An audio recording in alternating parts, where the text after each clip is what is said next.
Reacher Season 2 is now officially one of the worst shows on TV. When Reacher first hit the screens in 2022, fans of the lead child novels were delighted. Finally, here was a faithful adaptation of the no-nonsense, towering ex-military man that readers had long envisioned. Alan Ritchson's portrayal of Jack Reacher captured the stoic, physically imposing nature of the character, and the show received well-deserved praise. But with the release of Reacher Season 2, this excitement has quickly dissolved into frustration. Many are now calling it one of the worst shows on TV, a shocking turn for a series that began with so much promise.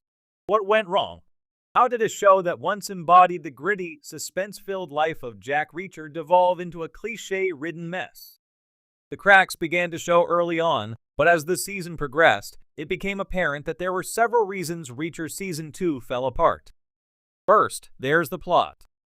Unlike the first season, which was largely grounded in gripping detective work and satisfying twists, Season 2 feels like it's scraping the bottom of the barrel for drama.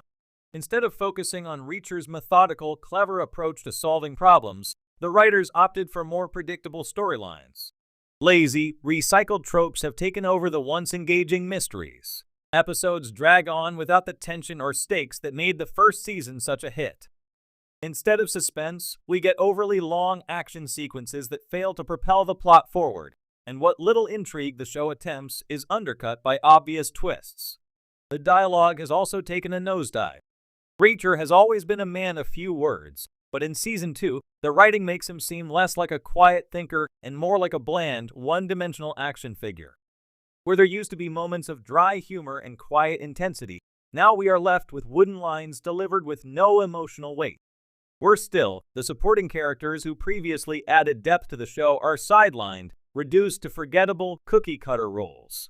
Instead of expanding on the relationships that made Reacher feel human, the show has opted to focus on shallow conflicts that do little to hold the audience's attention. Perhaps the biggest disappointment, though, is how Season 2 squanders its potential. Reacher is a character with a rich backstory, a man who lives by a strict code and faces moral dilemmas at every turn. Yet the show chooses to ignore this complexity, turning him into a generic, invincible hero. There's no tension when we know he'll simply bulldoze his way through every challenge without any real consequences or character development. This lack of depth turns what could have been an exciting second season into something that feels like a chore to watch. Finally, the production quality has noticeably dipped. Fight choreography, once a strong point of the show, has become repetitive and unoriginal. Scenes that should be thrilling now feel sluggish and uninspired.